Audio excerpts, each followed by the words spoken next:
Kamusta? Aking mahal na kapatid na lalaki, mahal kong kapatid na babae, naway ang kapayapaan ng Panginoong Hesus ay mapasa iyo at sa iyong pamilya. Ngayon, gaya ng dati, narito si PR Antonio Jr. At ngayon, gusto kong magbahagi ng isang salita na magpapalakas ng iyong pananampalataya at magpapakita sa iyo na hindi ka iniiwan ng Diyos kailanman. Kahit na ikaw ay malayo sa mga taong mahal mo, kahit na ikaw ay nasa lugar na ayaw mo. Maaaring pakiramdam mong nag-iisa ka ngayon, anuman ang dahilan. Malungkot ka dahil malayo ka sa mga taong mahal mo, o kahit na napapaligiran ka ng mga tao. Kahit ganoon, pakiramdam mo ba walang kasama sa tabi mo? Ito ang pinakamasakit na kalungkutan, mga kapatid. Alam ko kung gaano ito kasakit, lalo na tuwing gabi, hindi ba?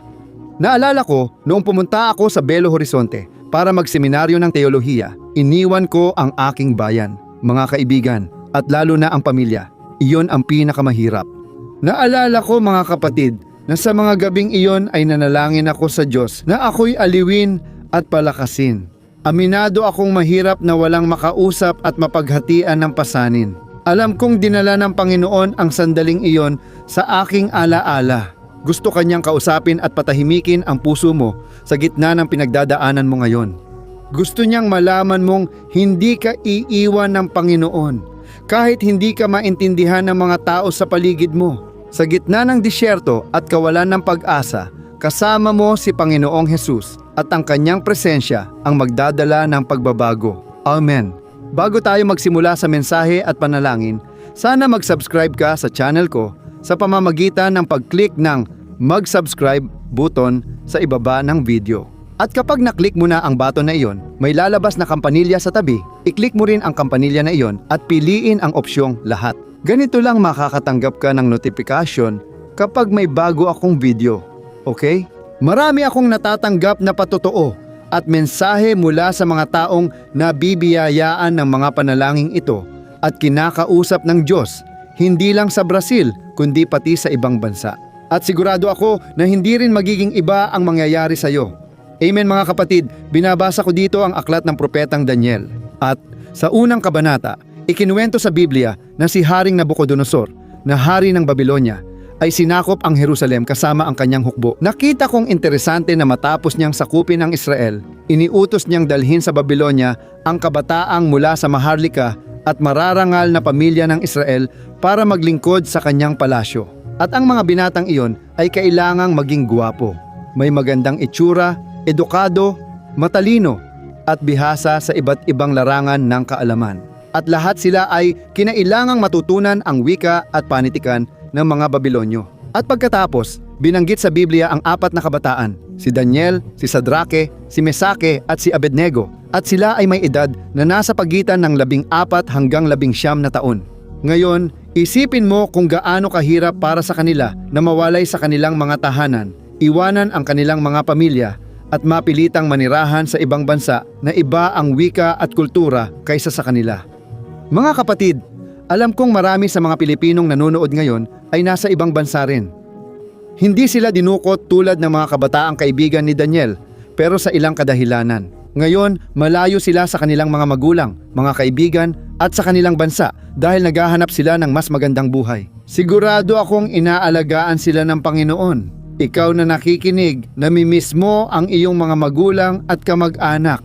Alamin mo na ang Panginoong Hesus ay nais punuin ang iyong puso.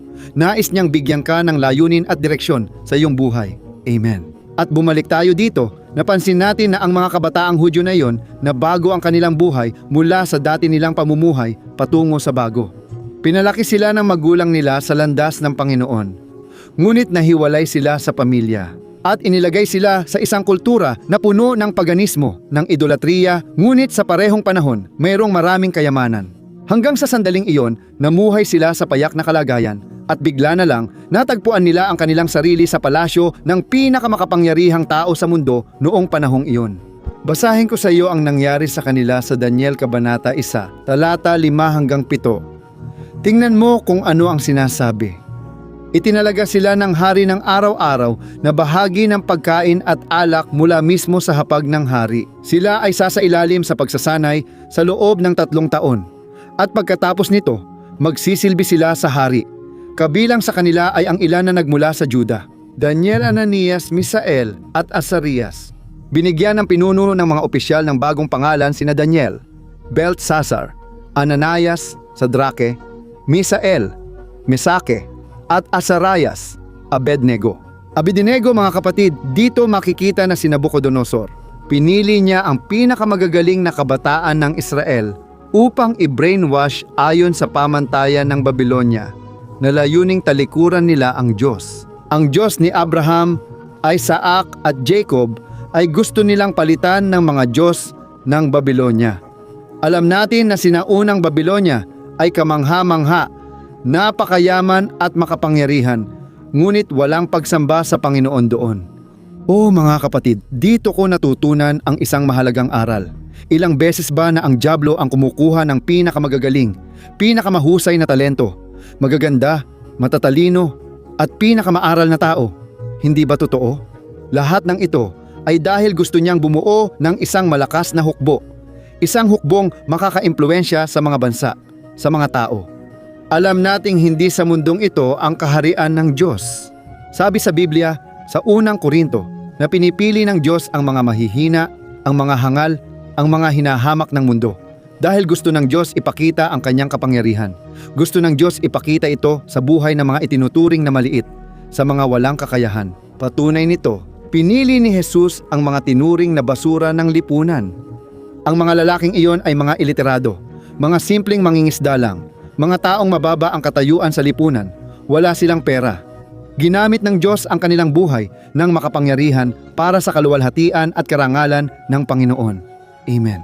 Habang ang kaaway ay tumitingin sa panlabas na anyo, habang ang mga tao ay tumitingin lang sa panlabas, ang Diyos ay tumitingin sa puso.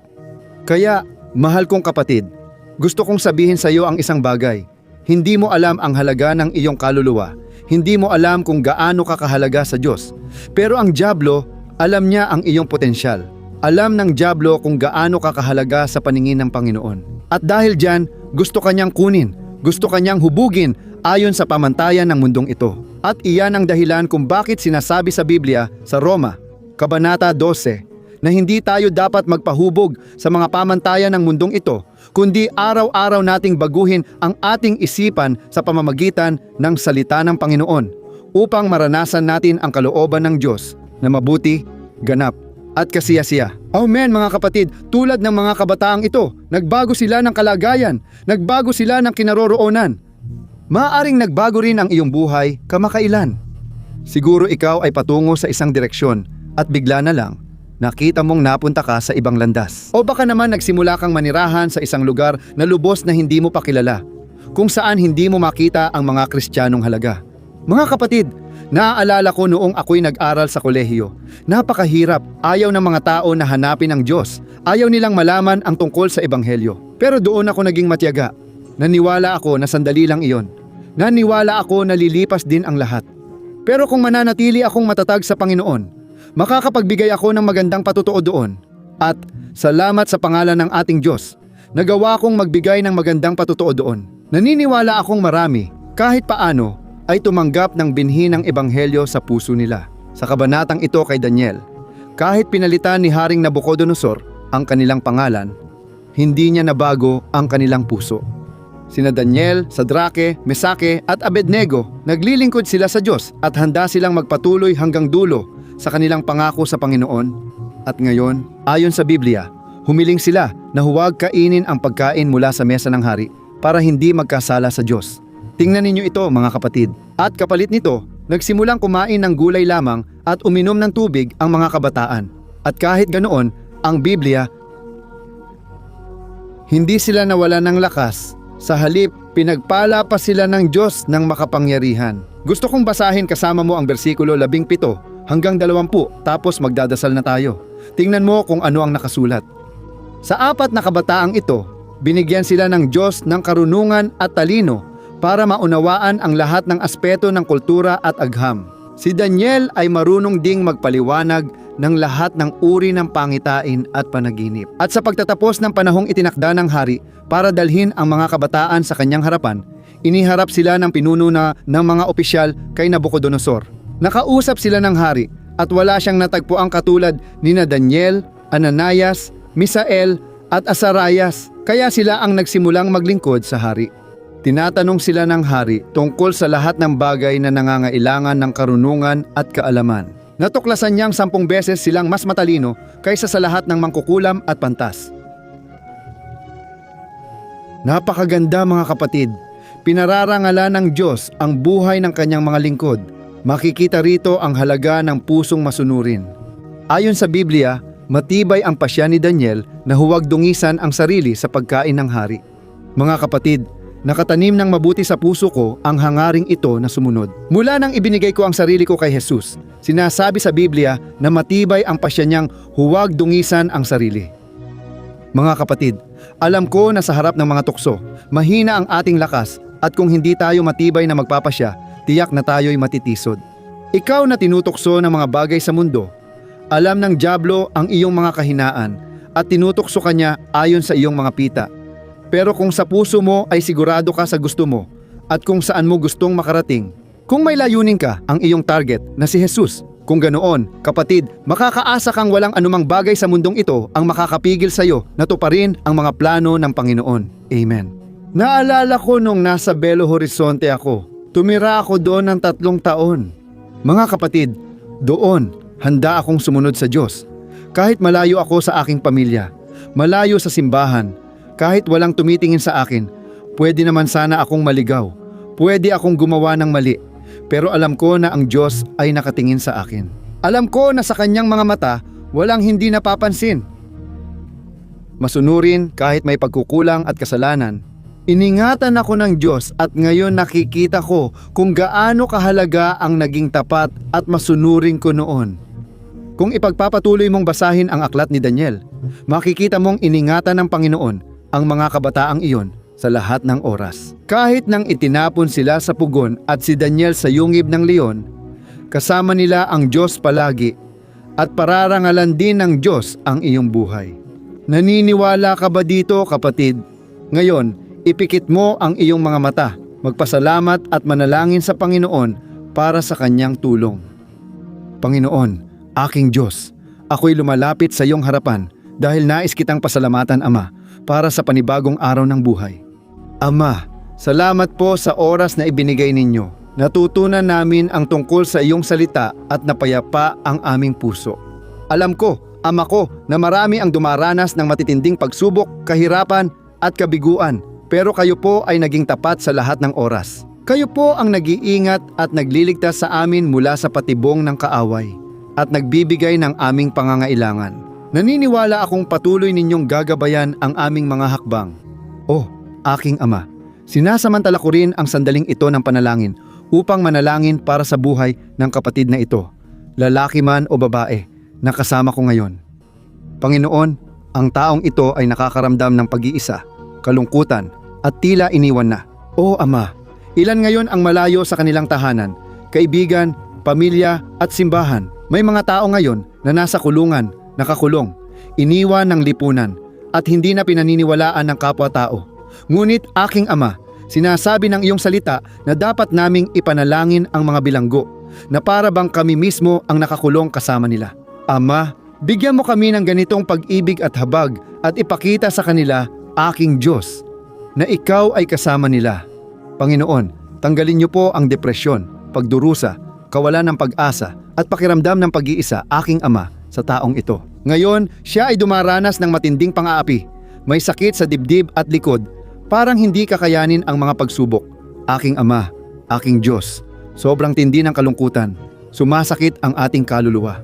Madalas nagtutulak sa tao ang pakiramdam ng inabandona na mahulog sa tukso.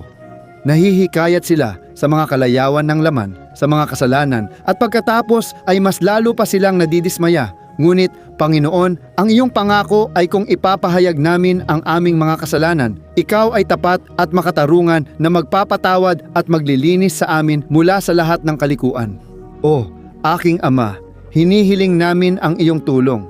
Bigyan mo ng lakas ang babaeng ito na naghihirap sa takot at ang lalaking natatakot mawala ng trabaho at hindi mabayaran ang mga bayarin. Ama, napakaraming problema, Ama. Naaabutin ako ng oras at oras dito kung iisa-isahin ko pa ang mga ito. Ngunit iniaabot ko ang lahat sa iyong mga kamay. Ngayon, sa iyong altar at presensya, iniaalay ko sa iyo ang buhay ng lalaking ito at babaeng ito. Itinataas ko ang bawat kasamaan at pinalalayas ko sa pangalan ni Jesus ang lahat ng gawa ng kasamaan, pang-aapi at kasinungalingang itinanim sa isipan. Satanas, alisin mo ang iyong mga kamay ngayon. Sinasaway at pinalalayas kita sa pangalan ni Jesus. Ama, ipinapanalangin ko ang may karamdaman at matinding sakit ngayon. Panginoong Jesus, alisin mo ang sakit at bigat ng damdamin gamit ang iyong kamay. Ama, naniniwala akong nilinis, pinatawad at binago mo na kami dahil sa ginawa mo sa krus 2,000 taon na ang nakalipas. At ngayon, maaari na tayong gumaling, mapagaling at mabago ang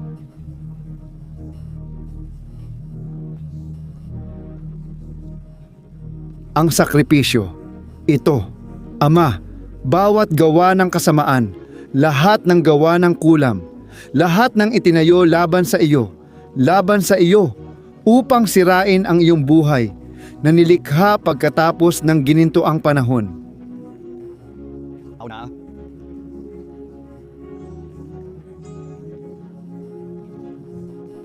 Diyos ko, hinihiling ko sa iyo, dalhin mo ang kapayapaan sa aming mga puso. Punuin mo ang aming buhay, ang aming pag-iral ng iyong presensya. Panginoon, protektahan mo kami sa lahat ng kasamaan. Sa pangalan ni Jesus, ako'y nananalangin at nagpapasalamat sa iyo. Amen. Papuri sa Diyos.